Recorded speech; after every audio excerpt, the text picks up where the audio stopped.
ओम शांति।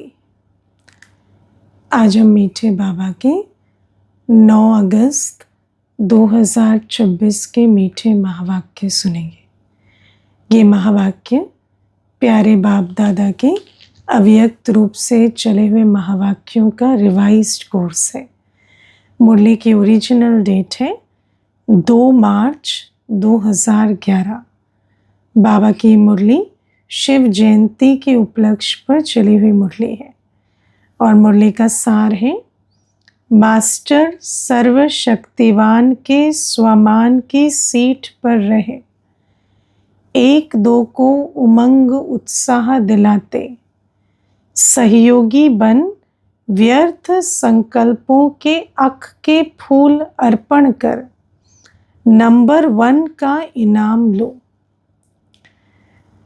आज आप सभी और साथ में चारों ओर के सर्व बच्चे अमृत वेले से लेकर बड़े बड़े स्नेह भरी मुबारकें अपने प्रेम और खुशी की दे रहे हैं, है ना। क्योंकि वैसे तो रोज़ ही बच्चे बाबा की याद में बैठते हैं, लेकिन विशेष जब बाप के जन्मदिन का दिन है, बाप का जन्मदिन सो बच्चों का जन्मदिन, तो उस दिन में बाबा ये समाचार सुना रहे हैं कि जो बच्चे सम्मुख बैठे हैं और सर्व बच्चे अमृत वेले से लेकर बड़े स्नेह भरी मुबारकें अपने प्रेम और खुशी की दे रहे हैं।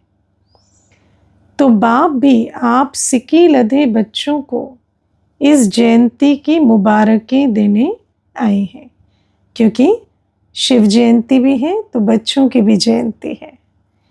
एक एक बच्चा बाप के लिए अति प्यारा, दिल का दुलारा है, इसलिए तो बाबा भी अपने बच्चों के प्यार में बंधे हुए यहाँ बच्चों से मिलन मनाने आते हैं। तो बाप दादा अपने बाहों की माला से आप सबको मुबारकें दे रहे हैं, है ना। दुनिया में तो फूल हार चढ़ाते हैं, लेकिन सबसे ऊंची माला बाबा की बाहों की माला बाबा हम बच्चों के गले में डाल रहे हैं। सबने बाबा की बाहों की माला पहन ली, हाँ, मुबारक ली बाबा से। बाप दादा देख रहे हैं, आप तो सामने मुबारक दे भी रहे हो, ले भी रहे हो, लेकिन चारों ओर के बच्चे कई स्थानों में मुबारक दे रहे हैं, है ना। क्योंकि बाबा तो बेहद में सभी बच्चों को देख रहे हैं और बाप भी देश विदेश सब तरफ के बच्चों को अति स्नेह पूर्वक मुबारक दे रहे हैं। बाबा भी चारों ओर जो भी बच्चे हैं, चाहे देश में चाहे विदेश में, स्नेह से संपन्न मुबारकें हर एक बच्चे को दे रहे हैं। बाबा इस रूप से दे रहे हैं कि हर बच्चा अपने लिए इंडिविजुअल स्वीकार करे वो मुबारकें। बाप दादा देख रहे हैं, हर बच्चा खुशनुमा सूरत से प्यार के सागर में लहरा रहे हैं, है ना। खुशनुमा सूरत है और प्यार के सागर में लहरा रहे हैं। बच्चे ऐसा सुंदर दिव्य मिलन मना रहे हैं। बाप को खुशी है कि बाप अकेला नहीं आता है, बच्चों के साथ ही आते हैं। इसीलिए तो बाप और बच्चों का जन्मदिन इकट्ठे मनाया जाता है, क्योंकि बाप आते ही हैं यज्ञ रचने, और यज्ञ रचेंगे तो यज्ञ की संभाल के लिए तो ब्राह्मण चाहिए। तो बाबा जब यज्ञ रचने आते हैं तो ब्राह्मणों का भी जन्म बाबा के साथ ही होता है। तो यज्ञ में कौन होते हैं? ब्राह्मण ना। इसीलिए बाप अकेले नहीं आते, लेकिन बाप बच्चों के साथ आए हैं, क्योंकि यही जयंती सब जयंतियों से वंडरफुल है। सारे कल्प में ये एक ही जयंती है जो बाप और बच्चों का साथ में जन्म होता है। इसलिए बाबा इसे क्या कहते? वंडरफुल जयंती। इसीलिए इस जयंती को कहा ही जाता है हीरे तुल्य जयंती, क्योंकि वैसे भी है ना, ये सबसे ऊंच जयंती है। और फिर बाप की इस जयंती से, है ना, बाप और बच्चे जब इकट्ठे बाबा आते हैं परमधाम से और हम बच्चे ब्राह्मण बनते हैं तो हमारा जीवन भी हीरे तुल्य बन जाता है। बाप भी विशेष आदि रतन बच्चों को विशेष मुबारक दे रहे हैं। तो आप सभी आज मुबारक देने आए हो व लेने भी आए हो। क्यों विशेष आदि रत्नों को? क्योंकि स्थूल रूप से भी देखा जाए तो बाप के जन्म के साथ साथ आदि रत्नों का जन्म हुआ, है ना। बाबा ने यज्ञ रचा और जो आदि से आए उन्होंने आदि से इस यज्ञ की संभाल की। तो बाबा कहते हैं तो आप सभी आज मुबारक देने आए हो व लेने भी आए हो। क्या कहेंगे, है ना, कि सिर्फ बाबा को हैप्पी बर्थडे कहने आए या समझते हैं कि बाबा भी हमें इस ईश्वरीय जन्म की मुबारक दे रहे हैं। बाप का कहना ही है साथ रहेंगे, साथ उड़ेंगे, साथ आएंगे, है ना। बाबा ने तो हमें लाया ही साथ है और लेकर भी जाएंगे साथ। और ब्रह्मा बाप के साथ राज्य करेंगे। शिव बाबा ब्रह्मा बाप दोनों के साथ साथ रहेंगे, उड़ेंगे और बाबा कहते आएंगे भी, लेकिन ब्रह्मा बाप के साथ राज्य करेंगे। तो बाबा कहते ये है बच्चों का बाप से और बाप का बच्चों से वायदा, है ना। बच्चों का भी वायदा है या सिर्फ बाबा का है? बच्चों ने भी वायदा किया है ना, बाबा साथ रहेंगे, साथ चलेंगे, साथ राज्य करने आएंगे। कहाँ भी शरीर द्वारा रहते हैं लेकिन दिल में सदा बाप साथ है, इसलिए बाप को दिलाराम कहते हैं, है ना। क्योंकि दिल में, जैसे यादगार में दिखाया ना कि हनुमान जी ने दिल चीर कर दिखाया कि राम बसते हैं, तो बाबा कहते हैं हम बच्चों के दिल में भी दिलाराम बसते हैं। हनुमान जी को भी कैसा दिखाया गया है ना कि ऐसा जो वेश है वो ऐसे वानर का था। तो बाबा कहते हम बच्चे भी बंदर से मंदिर लायक बन रहे हैं और हम बच्चों के दिल में भी दिलाराम है। यहाँ यादगार भी दिलवाड़ा मंदिर है, तो सभी के दिल में साथ में दिलाराम है ना, कंबाइंड होकर चलते हैं ना, दिल में बाबा को संग संग लेकर चलते हैं ना। और बाप सदा बच्चों को कहते हैं कभी भी अकेले नहीं बनना, है ना। बाबा कहते हैं सबसे दिल से न्यारे बनो, लेकिन एक मुझसे पूरा दिल का संबंध जोड़ के रखो, कभी अकेले नहीं रहो।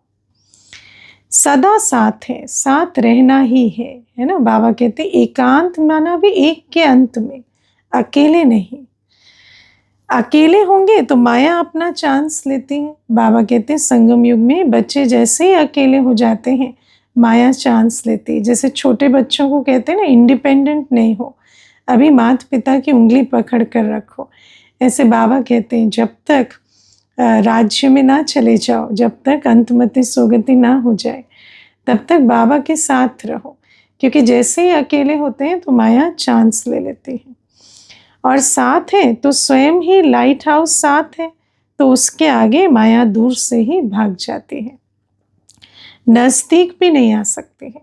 बाबा कहते हैं ऐसे भी नहीं जो कंबाइंड स्वरूप होकर चलते हैं ना, ऐसे बच्चों के तो ऐसा भी नहीं कि माया आई चांस लिया फिर भगाया, नहीं, माया नजदीक भी नहीं आती, क्योंकि बाबा तो लाइट हाउस है ना। जैसे कोई भी इविल चीज होती है तो क्या करते हैं, लाइट जला देते हैं तो भाग जाती है। तो बाबा कहते हैं बाबा तो स्वयं लाइट हाउस है, माया दूर से ही भाग जाती है।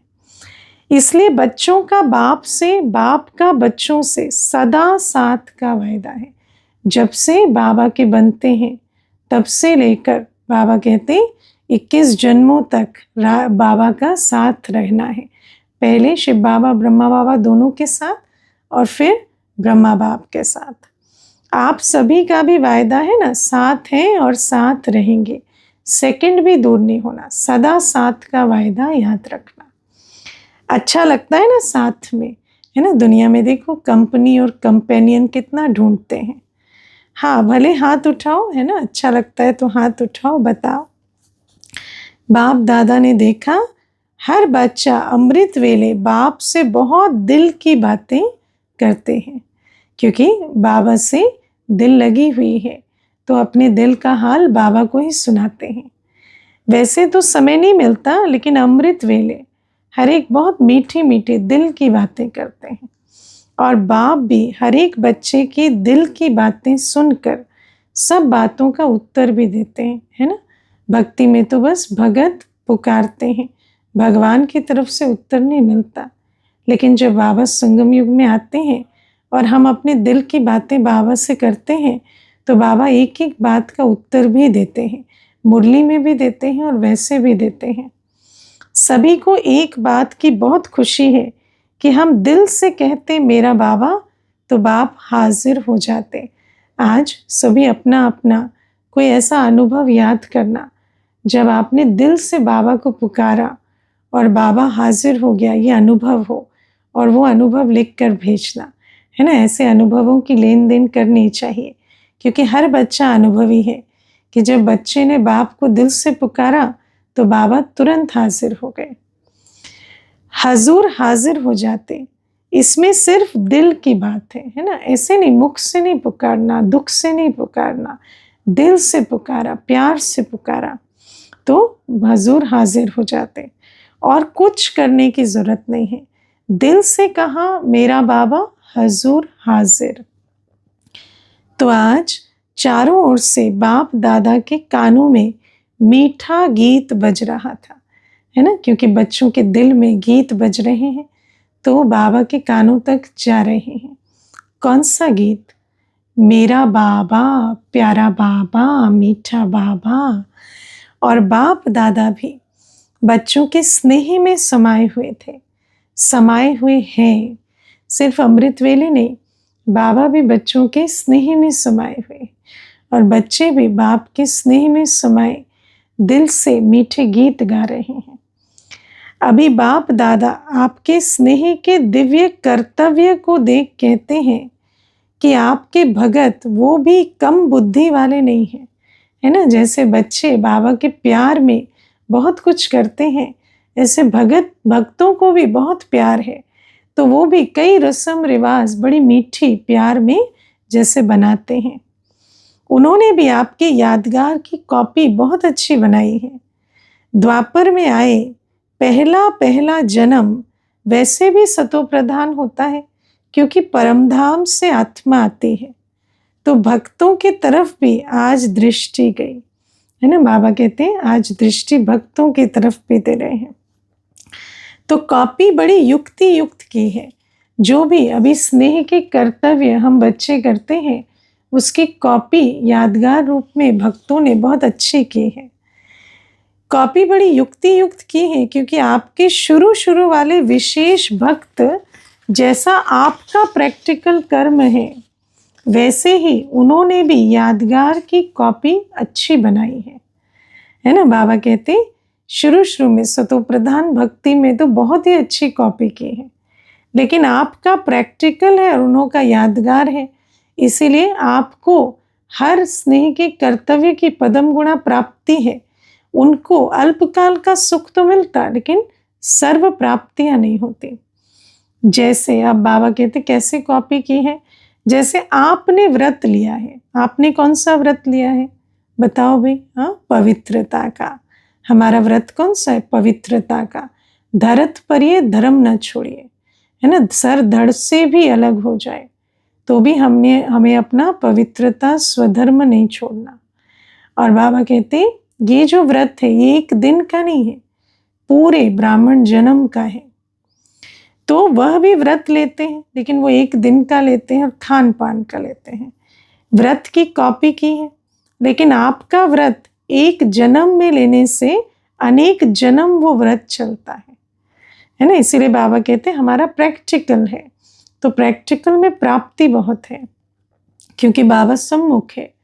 तो बाप को जानकर बाप के लिए करते हैं और यादगार में करते हैं, उसमें बहुत अंतर होता है। वह एक दिन के लिए पवित्र भी रहते हैं और खान पान भी शुद्ध रखते हैं। आपका तो 21 जन्मों का व्रत उन्हों का अल्पकाल के लिए है, क्योंकि हमारा व्रत तो एक जन्म का, लेकिन फिर उसके संस्कार 21 जन्म चलते हैं। ऐसे ही जागरण, है ना। तो आप रोशनी में आए, हमारी तो आत्म दीप जगा, हम योग का घृत डालकर उस आत्म दीप को सदा जागती ज्योत बना रहे हैं। इसलिए बाबा कहते हैं निरंतर याद में रहो तो जागती ज्योत बन जाएंगे। तो सारे विश्व के अंदर अंधकार मिटाया। जो बच्चे आत्म अभिमानी हो, बाबा की याद में रहते हैं, उनके द्वारा विश्व का अंधकार मिट जाता है। आधा कल्प अंधकार आ नहीं सकता। बाबा कहते तुम्हारे इस जागरण के फलस्वरूप आधा कल्प दिन हो जाता। मन का अंधकार मिटाया और बाहर प्रकृति का दुख वह अंधकार मिटाया। जब आत्मा का दीप जगता, आत्म अभिमानी बन बाबा की याद में बैठते तो मन का भी अंधकार मिट जाता और हमारे प्रकंपनों के आधार से प्रकृति का भी अंधकार मिट जाता। वह भी कॉपी की है, वो जागरण करते हैं और बात है ना जागरण, लेकिन वो तो सिर्फ आंखें खुली रखने का जागरण करते हैं। और बात, आप बाप के ऊपर बलिहार गए, बलि चढ़ गए सभी। हाँ, बलिहार गए, बलि चढ़ गए। कैसे बलि चढ़ते? हम संपूर्ण रूपेण बलि चढ़ते, हम सब कुछ बलिहार करते हैं। पूर्ण सरेंडर हो गए। बाबा का बनना माना बाप का बनने का अर्थ ही है तन मन धन से बलिहार जाना। जो तन मन धन से बलिहार नहीं गया वो बाबा का बना नहीं। तो पूर्ण सरेंडर हो गए। तो उन्होंने भी कॉपी की है ना, वो भी बलि चढ़ाते, लेकिन अपने को वो नहीं करते, अपने को बलि नहीं चढ़ाते। किसको चढ़ाते जानते तो हो ना, बकरे को चढ़ाते हैं। बकरे को क्यों ढूंढा और किसी को नहीं ढूंढा, ये राज जानते हो कि नहीं? सब हंस रहे ना, जानते तो हो। जो बाप आप बच्चों को बार बार इशारा देता है ना कि मैं पन छोड़ो, है ना, सबसे पहले तो इस मैं को बलि चढ़ाओ और बाबा से क्या ले लो, निमित्त भाव धारण करो। मैं नहीं, मैं निमित्त, है ना, मैं बाबा की सेवार्थ कर रहा हूँ, बाबा की श्रीमत प्रमाण कर रहा हूँ, मैं कर रहा हूँ। तो उन्होंने भी बकरे को ढूंढा है क्योंकि वो भी मैं करता है ना, तो मैं करने वाले बकरे को ढूंढ लिया। यादगार कैसा होता है ना। तो भक्तों की बुद्धि कमाल की तो है ना, कितना एक्यूरेट कॉपी किया है। आपके ही भक्त है ना, बाप के आपके भक्त हैं, इसलिए बाप आपके भक्तों को भी जो सच्ची दिल से भक्ति करते हैं उनको कुछ ना कुछ भक्ति का फल दे देते हैं, है ना। बाबा कहते हैं मेरे भक्त हैं, बच्चों के भक्त हैं। जैसे बच्चों का कोई संबंध होता है तो उसका भी मान रखा जाता है ना, तो बाबा कहते हैं चाहे मेरी भक्ति करते, चाहे तुम्हारे प्रति भावना रखते, मेरे बच्चों के प्रति, उनकी भी कुछ ना कुछ अल्पकाल की तमन्ना पूरी कर देता हूँ। तो बाबा कहते वह भी सदा सच्चे और सात्विक रहते हैं, खुश रहते हैं। बाबा कहते वो भी कम से कम भोजन की शुद्धता आदि कई रखते हैं, दुख में दुखी नहीं होते हैं ना। भक्तों को भी देखो, दुनिया में भी कहते हैं ना भक्त दुखी नहीं रहते, क्योंकि अल्पकाल का सुख बाबा देते हैं, क्योंकि भक्ति सच्ची दिल से करते हैं। सच्ची दिल की भक्ति का भी बाबा इवज़ा देते हैं। हाँ, ज्ञान की तरह इवज़ा नहीं होता, लेकिन मिलता है। तो बाप भी आजकल आप बच्चों को यही इशारा देते हैं कि मैंपन नहीं लाओ, मैं जो कहता हूँ वही हो, मैं ही ठीक कहता हूँ वही होना चाहिए, ये सब मैंपन है ना। मैंने जो कहा वो हो, मैं जो कहता हूँ वो करो। तो बाबा कहती है मैं राइट हूँ, ये सब मैंपन है। ये मैं एक साधारण है, मैं शरीरधारी, मैं देहधारी हूँ, तो एक है साधारण मैं और दूसरी है महीन में, है ना, देह अभिमान वाला मैं। एक है देह वाला मैं और एक है देह अभिमान वाला मैं। उसमें बाप की देन को भी मैंने किया, मैंने बोला, मैं करता हूँ, सोचो, है ना। बाप ने ज्ञान दिया, उसका भी अभिमान ले आते। बाप ने गुण दिया तो वो भी, बाप ने सेवा दी, बाबा ने सर्विस सिखाई, उसमें भी मैंपन ले आते हैं। तो बाबा कहते बाप की विशेषताओं में भी मैंपन आ जाता है। तो बाबा कहते बड़ी मैंपन की महीन चेकिंग करनी पड़े। ज्ञान की समझ, विशेषताओं की समझ, उसमें भी महीन मैंपन आ जाता है ना, कि मैं समझदार हूँ, मैं गुणवान हूँ, मैं विशेष हूँ। मैंपन तो बाबा कहते बलिहार नहीं किया तो फिर वर्षा कैसे मिलेगा। तो बाप इशारा देते रहते हैं कि मैं और मेरा, सदा मेरा बाबा, उसी तरफ दिल का लगाव हो, है ना। मैं आत्मा और मेरा बाबा। हद का मेरा, मेरा नाम, मेरा शान, इसको समाप्त कर मैं बाबा का। बाबा ने कहा ना, हद का मेरा बहुत नुकसान कर देता है, क्योंकि हद के मेरे में बुद्धि फंसी होती है। अंत में वो जो फंसी हुई बुद्धि है वो अंत मते सोगति बिगाड़ देते। इसीलिए सारा हद का मेरा, मेरा से बुद्धि हटाओ। भले मेरा है, संभाल करो, वृद्धि भी करो, लेकिन बुद्धि हटाओ, ड्रग ना हो।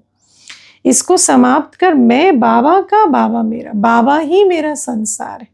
मेरे सर्व संबंध, सर्व प्राप्तियां बाबा से है ना। कोई मेरापन में जहां भी मेरा और रहता है ना, वहां कुछ भी उल्टा सुल्टा होगा तो वहां पर नुकसान की भासना आएगी।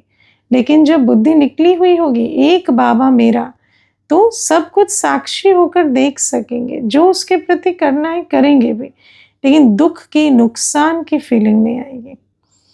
तो बाबा कहते हैं बाबा मेरा, कितनी खुशी होती है। भगवान मेरा हो गया, और क्या चाहिए, और भी कुछ चाहिए। तो एक है साधारण मेरा, एक है महीन मेरा, है ना। मैं अपने को देह नहीं समझता। अरे देह नहीं समझता, पर बहुत कुछ समझते हो। ये महीन मेरा मैला कर देता है अंदर। इसी के कारण बहुत विचार, विकल्प सब चलते हैं, है ना। अपमान की फीलिंग आती है, बहुत संकल्पों विकल्पों के तूफान उठते हैं, मैला हो जाते हैं। और मेरा बाबा मालामाल कर देता है। एक मेरा बाबा कहा तो बाप के सर्व खजानों के अनुभव स्वरूप बन जाते। तो आज बर्थडे मनाने आए हो, अपना भी बर्थडे मनाने आए हो ना। बाप बच्चों के बिना कुछ नहीं करता, इसलिए आज आप बच्चों के जन्म उत्सव की मुबारक देने आए हैं, क्योंकि बाप आया भी बच्चों के साथ है। वाह मेरे बच्चे वाह, है ना। बाबा तो एक एक बच्चे को देख कर देखो कितने खुश होते, मुबारक देते, वाह मेरे बच्चे वाह। अभी एक बात कहूँ, तैयार हैं? हाँ, बाबा पहले पूछते हैं, हाँ तैयार हैं, कहें हाँ करना पड़ेगा। क्योंकि बाबा को कहें हाँ आप कहें और फिर ना करें तो अवज्ञा का बोझ चढ़ता है, जानते हो ये, है ना। इसीलिए बाबा पहले पूछते हैं करोगे, क्योंकि अगर नहीं करेंगे तो डायरेक्शन को ना मानने का, अवज्ञा का बोझ चढ़ता है। तो करना पड़ेगा, हाथ उठाओ, करेंगे ना। हाँ बताएं बाबा, डबल फॉरनर्स करेंगे, टीचर्स करेंगे। अच्छा, तो आज बाप दादा जैसे यादगार में, शिव परमात्मा की यादगार में अख के फूल चढ़ाते हैं, गुलाब के नहीं, और कोई भी फूल नहीं चढ़ाते, अख के फूल चढ़ाते हैं। तो आज बाप दादा आपको कौन सी बात अर्पण करो, वह होमवर्क देना चाहते हैं, है ना। तो अख जो है वो कड़वेपन का, जहर का प्रतीक है। तो बाबा कहते हैं कि ऐसी कौन सी बात है जो अभी भी बच्चों में है, जो अब चढ़ा देनी है, जो अब अर्पण जानी है बाबा पर। तैयार हो ना। तो अच्छा, ये तो बच्चों का बाप को बहुत अच्छा लगता है, हाँ जी सब करते हैं, है ना। हाँ जी करने में सब आगे हैं। तो आज बर्थडे पर बाप का यह संकल्प है कि सभी एक दो को उमंग उत्साह दिलाते हुए, एक दो के सहयोगी बनते हुए व्यर्थ संकल्प का अक का फूल अर्पण करो, है ना। व्यर्थ संकल्प, बाबा कहते हैं कई बच्चों ने विकारों का तो अक का फूल अर्पण कर दिया, पर व्यर्थ संकल्प रूपी अक का फूल अर्पण करो। व्यर्थ संकल्प ना करना है, न सुनना है, और न संग में आकर व्यर्थ संकल्पों के संग का रंग लगाना है।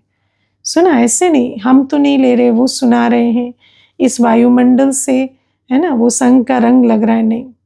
व्यर्थ मुक्त बनना है, क्योंकि व्यर्थ संकल्प जहां होगा वहां याद का संकल्प, ज्ञान के मधुर बोल, जिसको मुरली कहते हैं, वो शुद्ध संकल्प स्मृति में नहीं रहेंगे। बाबा ने जो हमें बुद्धि के लिए धारणा दी है कि सदैव ज्ञान रत्नों को बुद्धि में उगारो और बाबा को याद करो, तो जहाँ व्यर्थ संकल्प होता है वहाँ ना तो हमारी बुद्धि ज्ञान रत्नों से भरी रहेगी, ना ही हम बाबा की याद में रह सकेंगे। तो सोचो, व्यर्थ संकल्प लगता कितना साधारण है, लेकिन उससे नुकसान कितना भारी होता है। तो बाबा कहते हैं कि चाहे मुरली सुनते भी हो, पढ़ते भी हो, वो तो आवश्यक है, ब्राह्मणों का नियम है, लेकिन सुनने तक ही रहेगी। मन में मनन नहीं चलेगा, क्योंकि मनन तो व्यर्थ का चल रहा है। तो मनन नहीं होगा तो जैसे भोजन खाया पर पचाया नहीं तो शरीर को ताकत नहीं बढ़ती ना, ऐसे मुरली भी सुने पर मनन नहीं किए तो आत्मा में शक्ति नहीं बढ़ती है ना। इसीलिए तो जो सुनते हैं, जानते हैं, वो करनी में नहीं आता। सोचेंगे, कहेंगे आज की मुरली बहुत अच्छी थी, सोच रही हूँ क्या थी, है ना, कहेंगे बहुत अच्छी थी, पर पॉइंट्स याद भी नहीं रहेंगे, क्योंकि सारी डिस्क जो है बुद्धि की वो तो फुल है ना व्यर्थ संकल्पों से। वरदान भी बहुत अच्छा था, लेकिन याद आ जाएगा, हाँ अभी याद आ रहा है, कहेंगे। व्यर्थ संकल्प मन बुद्धि को अपने तरफ आकर्षित करने वाले हैं। पता है आपको क्या कहते बाप के आगे? हाँ, बाप इंटरेस्टेड समाचार तो सुनना चाहिए ना, बाबा इंटरेस्टेड समाचार तो सुनना चाहिए ना। हाँ, बाबा को क्या क्या व्यर्थ संकल्पों के लिए एक्सक्यूज देते हैं कि जो रोचक समाचार है वो तो सुनना चाहिए ना। नॉलेजफुल बनना होता है ना, लेकिन नॉलेजफुल किन बातों का बनना होता है? जिनका आप कुछ कर सकते, उन बातों का नॉलेजफुल बनो। बाकी सब कुछ व्यर्थ है, भले ही वो ब्राह्मण परिवार का ही समाचार है, लेकिन अगर आप निमित्त नहीं है तो वो समाचार आपके लिए व्यर्थ है, क्योंकि आपको उस समाचार पर कोई एक्शन नहीं लेना है। तो नॉलेजफुल बनना होता है, लेकिन व्यर्थ बातें पद की प्राप्ति में नुकसान कर देंगी, है ना। तो जो बातों पर मुझे कुछ करना है, मैं कुछ कर सकती हूँ, पुरुषार्थ की, सेवा की है, या जो मुझे जिम्मेवारी मिली हुई है उनके बारे में मुझे जानना है, लेकिन बाकी बातें सब व्यर्थ है और वो सिर्फ पद का नुकसान कराएंगे। तो क्या आप सभी व्यर्थ संकल्प का बाप से वायदा करते हो कि व्यर्थ मुक्त बनेंगे? आप कहेंगे हम तो नहीं चाहते, लेकिन वो आ जाते हैं, है ना। बच्चे यही कहते हैं, माया को दोषी ठहराते हैं, चाहते नहीं है लेकिन आ जाते हैं। तो बाप को दृढ़ संकल्प से देने से पहले देना आता है, बाप को दे दिया, है ना। दृढ़ संकल्प से दो, पहले तो अपने आप से पूछो, कभी ये प्रतिज्ञा की है कि हम बाबा को व्यर्थ संकल्प दे दिया, अब कभी वापस नहीं लेंगे, कभी व्यर्थ संकल्प नहीं चलाएंगे, प्रतिज्ञा की है। क्योंकि अगर प्रतिज्ञा करेंगे तो फिर दी हुई चीज वापस लेने में फिर दिल खाएगी, फिर उसको देना बार बार इजी हो जाएगा। अगर दी हुई चीज आप अपने पास रखते हो तो आपका टाइटल क्या होगा? हाँ सोचो। तो बाप को एक बार अपनी रुचि से, दृढ़ता से दे दो और चेक करो, बार बार दी हुई चीज हमारे पास वापस तो नहीं आई। अगर दी हुई चीज वापस आएगी तो क्या करेंगे? फिर दे दो, है ना। दूसरे की चीज अपनी बनाना, इसको अच्छा नहीं मानते हैं। तो इस संस्कार के आधार से दी हुई चीज को वापस ना लेने की प्रतिज्ञा से अपने को व्यर्थ मुक्त बनाओ, है ना। बार बार व्यर्थ संकल्प आए ना, बोलो नहीं, मैंने बाबा से प्रॉमिस किया है, ये नहीं करना है। तो रोज आराम के पहले, आराम बाद में करना, पहले चेक करना, है ना। चार्ट सोने से पहले देना कि आज सारे दिन में कोई भी व्यर्थ संकल्प आया तो नहीं, किया तो नहीं, हाँ ऐसा तो नहीं आया भी और कर भी लिया, दी हुई चीज वापस तो नहीं ले ली। तो आज बर्थडे की सौगात देने की हिम्मत है ना। बाबा कहते बर्थडे पे गिफ्ट देते ना, तो बाबा ने ये गिफ्ट बच्चों से कही कि बच्चे ये गिफ्ट दो, है हिम्मत? हाथ उठाओ, हिम्मत है? फिर बाबा पूछते हैं कि सुन तो लिया बाबा क्या चाहते हैं। अब दूसरा प्रश्न है, हिम्मत है? क्योंकि अगर हिम्मत है तो बाबा की मदद से हुआ ही पड़ा है। तो जहाँ हिम्मत है वहाँ बाप दादा भी आपको सौगात देगा, है ना। बाबा कहते हैं गिफ्ट जब आप देंगे तो आपको रिटर्न गिफ्ट भी मिलेगी। आपका दिल से कहना, मेरा बाबा दयालु कृपालु बाबा आप ये चीज़ ले लो। अगर दिल से कहेंगे तो बाप एक्स्ट्रा गिफ्ट देगा, है ना। क्योंकि हिम्मत आपकी, एक्स्ट्रा मदद बाप की। दिल से बाबा को व्यर्थ संकल्प दे देना माना बाबा को गिफ्ट देना। तो जब ये गिफ्ट हम बाबा को देंगे तो बाबा भी एक्स्ट्रा मदद व्यर्थ मुक्त बनने की हमें देंगे। ये बाबा की रिटर्न गिफ्ट है। जहाँ हिम्मत है वहाँ बाप की मदद अवश्य है ही, यह तो अनुभव किया है ना। हाँ, दिल से बाबा को पुकारते हैं तो भी हाजिर होते हैं। किसी श्रीमत पर चलने में हिम्मत रखते हैं तो बाबा हजार भुजाओं से हमें जैसे मदद देकर वो कार्य ऐसे संपन्न करा देते हैं जैसे कुछ था ही नहीं। तो बाबा कहते क्योंकि बाप दादा काफी समय से सूचना दे रहा है कि अब तीव्र पुरुषार्थ का रास्ता है 3 बिंदु लगाना। बिंदु हूं, बाप बिंदु को याद करना है और बीती को बिंदु लगाना, फुल स्टॉप बिंदु है ना। बाबा कहते अब क्या रास्ता है, तीव्र पुरुषार्थ का रास्ता है। 3 बिंदु लगाते जाओ। एक बिंदु बनो, दूसरा बिंदु बाप को याद करो और तीसरा बीती को बिंदु लगाओ। क्योंकि बहुत सारे व्यर्थ संकल्प क्यों चलते हैं, जब बीती को बिंदु नहीं लगा पाते। जिसको बाप दादा कहते मनन करो, बिंदु बनना है, बिंदु देखना है और बिंदु लगाना है। इसलिए बिंदु का बहुत महत्व है ना। क्योंकि बाप बिंदी है, हम भी बिंदी है और डायरेक्शन भी है बिंदी लगाने का, है ना। इसीलिए तिलक आज भी बिंदी लगाते हैं ना, तिलक देते हैं। आजकल के ज़माने में भी बिंदु का महत्व है ना। बिंदु का क्या महत्व है, एक के पीछे लगाओ तो 10 हो जाता है ना। है बिंदु पर कितनी उसकी वैल्यू है। तो कमाई का रास्ता क्या है, बिंदु बन, बिंदु बाप को याद करो, बिंदु लगाओ। तो बिंदु का बहुत महत्व है। देखो पैसे गिनती करते हैं ना, आजकल सबका प्यार सबसे ज़्यादा किससे, पैसे से, है ना। तो पैसा बढ़ता कैसे, बिंदु लगाते जाओ।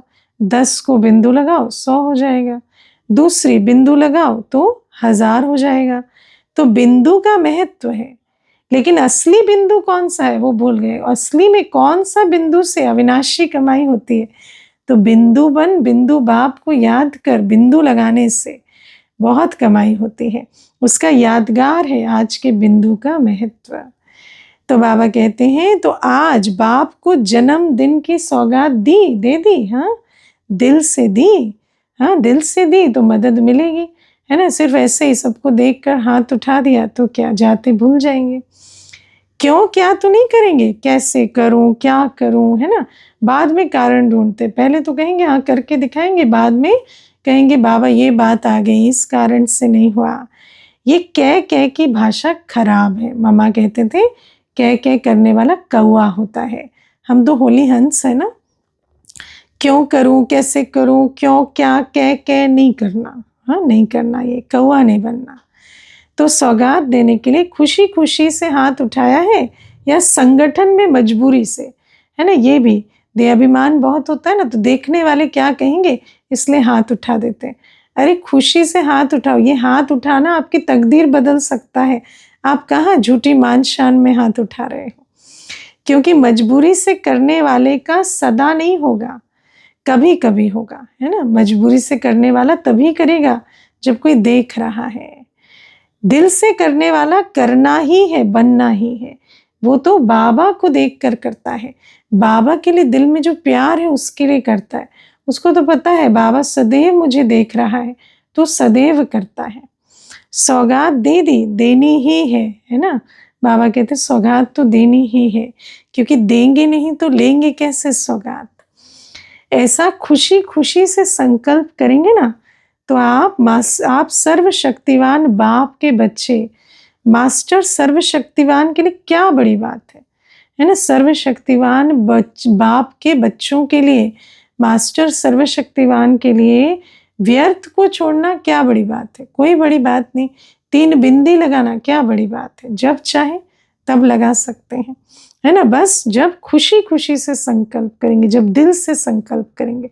बच्चे चाहें और कुछ ना कर सके, हो नहीं सकता, क्योंकि बच्चे मास्टर सर्वशक्तिवान हैं। सीट पर रहना, मास्टर सर्वशक्तिवान की सीट पर सदा सेट रहना। एक तो खुशी से संकल्प करना, दृढ़ करना, और फिर अपने स्वमान को नहीं भूलना कि मैं मास्टर सर्वशक्तिवान हूँ। भूलना नहीं, स्वमान है ना, ये स्वमान अपना छोड़ा नहीं जाता है ना, अपनी चीज छोड़नी नहीं होती है ना। बाबा कहते रावण की चीज, इस 5 तत्वों की दुनिया की चीज को तो पकड़ते भी नहीं पकड़ सकते, लेकिन स्वमान की सीट अपनी है, उसको जितना चाहो पकड़ कर रह सकते हो। स्वमान के पीछे तो लड़ते हैं ना, तो इसलिए आज बाप को प्यार आया कि छोटी सी बातों में अपना स्वमान, परमात्मा द्वारा मिला हुआ स्वमान, लोगों द्वारा मिला हुआ स्वमान, उसमें भी कितना नशा रहता है ना। लोगों से कोई टाइटल मिल जाता तो कितना नशा रहता है ना। रिटायर हो जाएंगे तो भी उस टाइटल को लेकर घूमते, एक्स लिखकर। बाबा कहते हैं तो अपना स्वमान जो बाप दादा ने दिया, मास्टर सर्वशक्तिवान हूँ, कभी नहीं भूलना। ये परमात्मा द्वारा स्वमान मिला है, मास्टर सर्वशक्तिवान, जो चाहे वो कर सकते हैं, बस सीट पर बैठना पड़े। जैसे दुनिया में भी किसी को कोई हद की कुर्सी मिली होती है तो उसको पता होता है ना कि मेरी बात ना भी माने, कुर्सी की तो मानेंगे। तो बाबा कहते हैं ऐसे तुम्हें समझना है कि मैं सीट पर बैठी हूँ, तो कर्मेंद्रियों को, सूक्ष्म इंद्रियों को, सबको मानना ही पड़ेगा, तत्वों को भी मेरा संकल्प पूरा करना ही पड़ेगा। है ना हिम्मत, कांध हिलाओ, हाँ हाथ नहीं हिलाओ, कांध हिलाओ। हिम्मत है टीचर्स, आपको कराना पड़ेगा, ध्यान देना पड़ेगा। बाबा कहते हैं बच्चों को उमंग उत्साह बना रहे, स्मृति दिलाओ, है ना।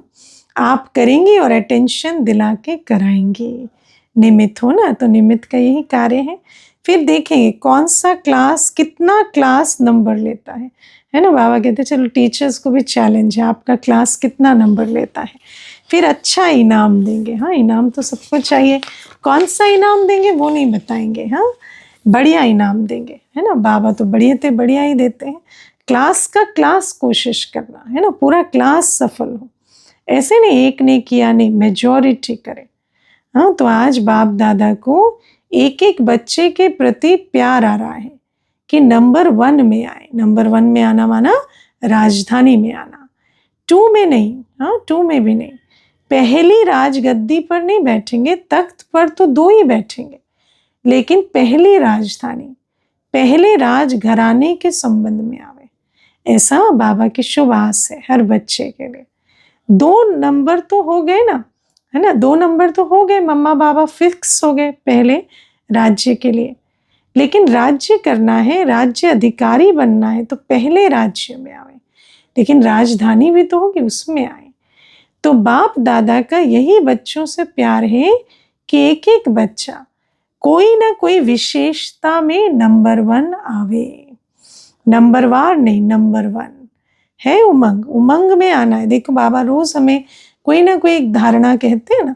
आज जैसे बाबा ने कहा कि 3 बिंदु लगाना, या सीट पर बैठना, मास्टर सर्वशक्तिवान, या व्यर्थ मुक्त होना। बाबा कहते हैं जो भी बाबा हमें ऐसी धारणाएं देते उसमें नंबर 1 जाओ, फुल कर दिखाओ।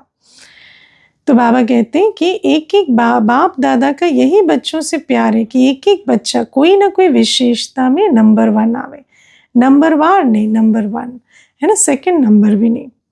है उमंग, एक धारणा में भी नंबर 1 होंगे तो बाकी धारणाएं भी आ जाएंगी। नंबर 1 में आना है कि जो मिले सो अच्छा। हाँ लक्ष्य लेकर चलते हैं या ऐसे समझते हैं जो मिले सो अच्छा। नंबर 1 में आना है, सोचना माना लक्ष्य लेकर पुरुषार्थ करना, और कुछ भी मिले सो अच्छा माना ऐसे ही चलते रहना, जहां पहुंचेंगे पहुंच जाएंगे। अच्छा, बाबा कहते अच्छा नहीं करना।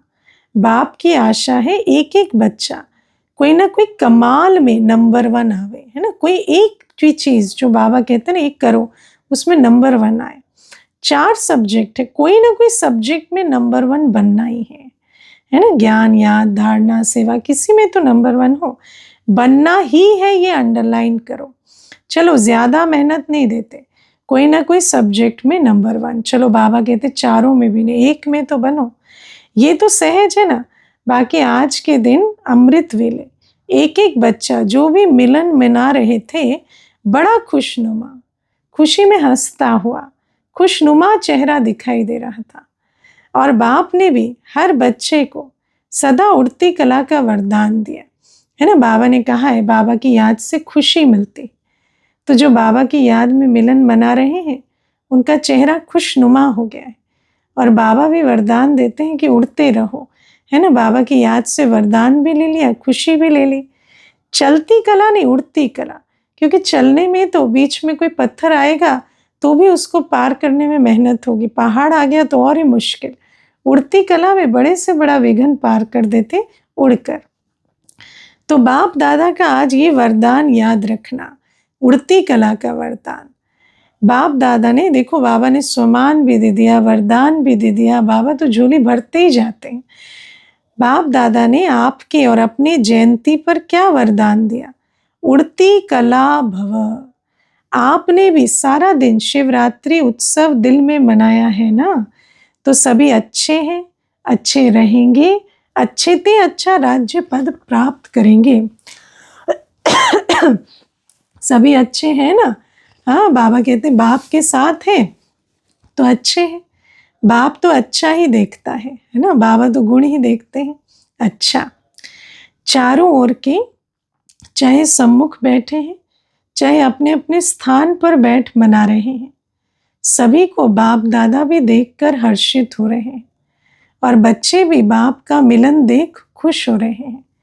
लेकिन आज का संकल्प रखना सदा खुश, है ना। मिलन मनाने वाले सदा खुश रहते हैं, कभी कभी वाला नहीं, सदा खुश। तो जो सदा कंबाइंड है वो सदा खुश है।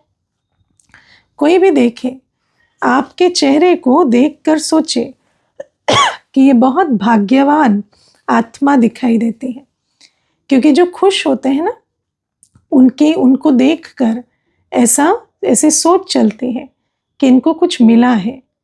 तो खुशी भाग्यवान आत्मा की निशानी है। हमारी खुशी देख सबको दिल में आता है कि ये भाग्यवान आत्मा है। आपका भाग्य चलन और चेहरे से दिखाई दे, है ना, चेहरे से खुशी दिखाई दे। ऐसे नहीं सिर्फ मन में बहुत है, नहीं, जो मन में है, face is the index of the mind, वो चेहरे पर दिखाई देगा, चलन में दिखाई देगा। जो खुश है वो खुशी बांटेगा, खुशनुमा चेहरा होगा। आपका भाग्यवान चेहरा, खुशनुमा चेहरा औरों को परिचय कराएगा। चेहरा बोलेगा कि कुछ है। आपका चेहरा सर्विस करे, बाप तक लावे। खुशनुमा रहना ये भी सेवा का साधन है। तो चारों ओर के बच्चों को आपके भी बर्थडे की पदम गुणा मुबारक हो, मुबारक हो, मुबारक हो। अच्छा, मीठे मीठे सिके लदे बच्चों प्रति माता पिता बाप दादा का याद प्यार और गुड मॉर्निंग। रूहानी बाप के रूहानी बच्चों को नमस्ते। हम रूहानी बच्चों की मीठे मीठे सिके लदे माता पिता बाप दादा को याद प्यार, गुड मॉर्निंग और नमस्ते। ओम शांति। वरदान है, संशय के संकल्पों को समाप्त कर मायाजीत बनने वाले विजयी रतन भव। बाबा कहते कभी भी पहले से ये संशय का संकल्प उत्पन्न ना हो कि ना मालूम हम फेल हो जाएं। संशय बुद्धि होने से ही हार होती है ना। हार का बीज बोएंगे तो हार का ही फल मिलेगा ना। संकल्प बीज है, हार का संकल्प लेंगे तो हार ही होगी। इसलिए सदा यही संकल्प हो कि हम विजय प्राप्त करके ही दिखाएंगे। विजय तो हमारा जन्म सिद्ध अधिकार है। ऐसे अधिकारी बनकर कर्म करने से विजय अर्थात सफलता का अधिकार अवश्य प्राप्त होता है। इसी से विजयी रतन बन जाएंगे। इसलिए मास्टर नॉलेजफुल के मुख से ना मालूम शब्द कभी नहीं निकलना चाहिए। निश्चय के बोलो, विजय मेरे जन्म कल्प का जन्म सिद्ध अधिकार है। स्लोगन है, रहम की भावना सहज ही निमित्त भाव इमर्ज कर देती है। जब रहम आता है ना तो अपने आप आता है, रहम के आधार से कि मैं सुख दूं, मैं निमित्त बनूं इस आत्मा का कल्याण, उद्धार, उत्थान करने के। तो रहम दिली का गुण होता है वो निमित्त भाव, कुछ करने का, निमित्त बनने का, बाबा से कुछ लेकर देने का, मास्टर दाता बनने का भाव इमर्ज करता है। अव्यक्त इशारे अपवित्रता के बीज को भी समाप्त कर संपूर्ण स्वच्छ अर्थात पवित्र बनो। आज के पॉइंट, जैसे छुई मुई का पौधा ज़रा भी हाथ लगाने से शक्तिहीन हो जाता है, उसमें टाइम नहीं लगता। ऐसे आप 1 सेकंड के शुद्ध संकल्प की शक्ति से माया को छुई मुई माफिक मूर्छित कर दो, है ना? कैसे छूना है माया को? 1 सेकंड के शुद्ध संकल्प की शक्ति से माया मूर्छित हो जाएगी। अपना निजी स्वरूप, वरदानी स्वरूप सदा ही स्मृति में रहे तो अपवित्रता व विस्मृति का नामो निशान भी ना रहे। अच्छा, आज रविवार है तो 6:45 से योग रहेगा, 7:30 मुरली का मनन चिंतन होगा और 8:20 पर सभी मिलकर प्यारे बाप दादा को संगठन में भोग स्वीकार कराएंगे। ओम शांति।